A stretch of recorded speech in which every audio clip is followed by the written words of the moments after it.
Alhamdulillah di Melbourne saya berkesempatan untuk datang ke Masjid Baitul Ma'mur yang berada kurang lebih 15 menit dari pusat kota Melbourne. Di Masjid Baitul Ma'mur ini saya ditemani oleh Kang Teddy, sahabat saya, dan diterima oleh Ustadz Roni beserta Bang Aji dan Bang Iwan. Kita melihat berbagai fasilitas yang dimiliki oleh Masjid Baitul Ma'mur, juga pengembangan yang insya Allah menjadi tempat ini, masjidnya terutama menjadi lebih luas sebagai sarana untuk beribadah kaum muslimin yang ada di kota Melbourne. Jadi memang fasilitas yang ada ini sedang diperluas, ya, termasuk yang ada di belakang dari masjid ini, ya, tempatnya yang ada di masjid ini. Ini kalau di dalam bulan suci Ramadan dipakai untuk buka puasa bersama dan juga aktivitas tarawih serta pengajian. Jadi tempat ini akan menjadi lebih besar, ya, dari masjid ini. Alhamdulillah suasananya sangat mendukung, tempatnya sangat strategis, ya, dekat stasiun dan juga parkirnya luas, dan izin daripada lingkungan dari tetangga-tetangga ini, mereka tidak berkeberatan adanya masjid ini. Jadi ini satu hal yang sangat bagus, dan juga pemerintah setempat membantu untuk mendonasi, ya, daripada perbaikan dari Masjid Baitul Ma'mur ini. Kita doakan mudah-mudahan Masjid Baitul Ma'mur di kota Melbourne ini menjadi lebih baik dan menjadi sarana bagi umat Islam di sana untuk beribadah, berinteraksi, dan juga untuk sarana dakwah.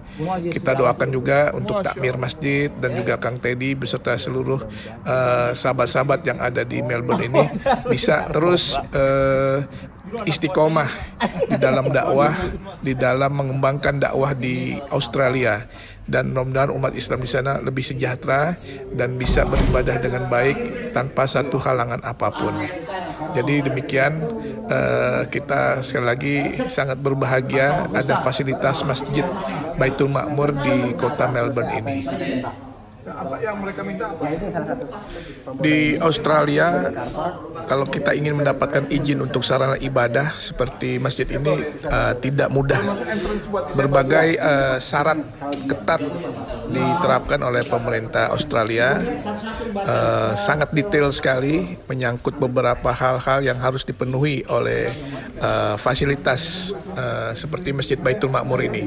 Kita melihat, ambil contoh misalnya untuk entrance, ya, atau pintu masuk itu harus ada untuk fasilitas untuk mereka yang difabel, ya, kaum difabel ini, dia itu harus ada buat entrance kursi rodanya. Ini adalah salah satu persyaratan. Kalau memang nggak ada hal seperti itu, nggak dapat izin. Jadi harus dilengkapi, baru nanti pemerintah lihat, dan setelah memenuhi syarat, izin ini bisa diberikan. Jadi fasilitas untuk disable ini atau difabel, kaum difabel ini sangat diperhatikan untuk masjid.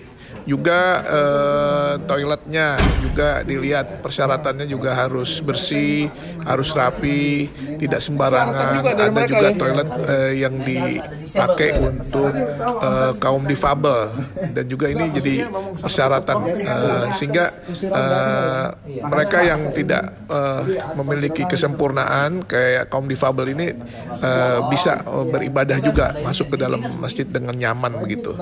Dan fasilitas-fasilitas yang ada di masjid ini, persyaratan kayak itu kunci detail sekali, ya, sampai bagaimana juga untuk sarana kalau misalnya ada api atau kebakaran, ini, ya, ada juga seperti itu. Jadi ini menjadi checklist dari persyaratan yang harus dipenuhi oleh semua bangunan, terlebih lagi bangunan untuk sarana ibadah.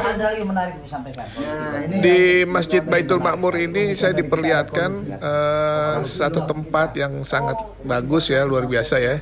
Ini adalah tempat untuk keperluan jamaah ya, barang-barang keperluan sehari-hari jamaah ya, mereka bisa beli di sini, tapi nggak ada pengawasnya, jadi mereka saling percaya dan CCTV-nya dari Allah ya, mereka beli barang itu terus mereka masukkan uang itu langsung tanpa ada yang ngawasi, yang ngawasi Allah langsung. Jadi memang saling kepercayaan. Ini dari bumbu-bumbu masak juga buat keperluan sehari-hari, dari jamaah untuk jamaah. Jadi ini ada fasilitas di sini. Jadi jamaah bisa beli barang-barang keperluan, terutama yang dari Indonesia, ya, macam-macam bumbu-bumbu dapur juga ada keperluan hal-hal yang untuk makan ya, kayak mie ataupun bumbu-bumbu lain juga ada di sini. Jadi mereka ambil, setelah ambil mereka bayar sesuai dengan harga yang tertera di situ. Dan tidak diawasi, yang awasi CCTV-nya dari Allah. Jadi inilah satu fasilitas kepercayaan dan jamaah merasa sangat nyaman ya.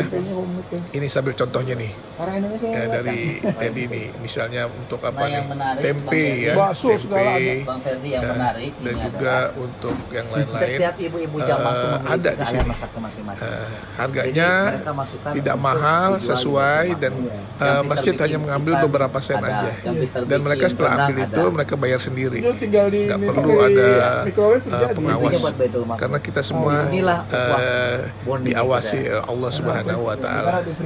Jadi kepercayaan lah di sini, dan ini menjadi satu hal yang memang sangat menarik yang saya lihat di Masjid Baitul Makmur ini. Itu barang-barang apa aja dan harga-harganya ada di sini. Jamaah dan membantu masjid. Iya. Dan yang jelas jamaah senang kadang-kadang kan belanja, gue ke BM belanja sekalian gitu. Rasa banget apa keberadaan Baitul Makmur itu bagi kita semua. Itu tadi seperti yang katakan tadi, yang tadinya kita nggak saling kenal, cuman kena hai aja, jadi seperti saudara, bondingnya jauh. Dan tadi itu yang lebih utama tadi itu Pak, saya bilang beberapa saudara-saudara kita yang jauh dari masjid, yang mereka sudah nggak pernah gabung dengan komunitas, dengan adanya Baitul Makmur perlahan-lahan mereka datang. Anaknya mulai hari nih datang. Pertama ibunya malu cuma tanggung di parkir, lama-lama ke depan pintu masuk ke dalam, oh gue malu, gue nggak pakai jilbab, begitu. Yang lebih menarik satu lagi Bang Ferry, ada tambahan buat saya. Yang salah satu meninggal keluarganya ataukah istrinya, kita mandikan, kita kuburkan. Iya, kita di IMCV ada funeral service. Begitulah kedekatan yang ketika Rasulullah mempersaudarakan kaum Ansar sama Muhajirin. Mudah-mudahan itu suatu hal yang dibutuhkan banget sama komunitas muslim. Iya. Berapa banyak sih komunitas muslim di sini? Yang di wilayah barat mungkin kurang lebih sekitar 60 sampai 70 para keluarga kan ya. Jadi sekitar 400-an. Banyak. Ya. Masing-masing keluarga rata-rata punya anak 2, 3, ada yang 4. Yang kapal di umur 45 tahunan. Iya. Kita di sini ya.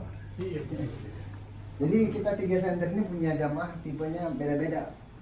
Jadi kayak di Westall, ya kan masih kita yang pertama, pertama itu Mama kan pernah nih di Iya. Westall.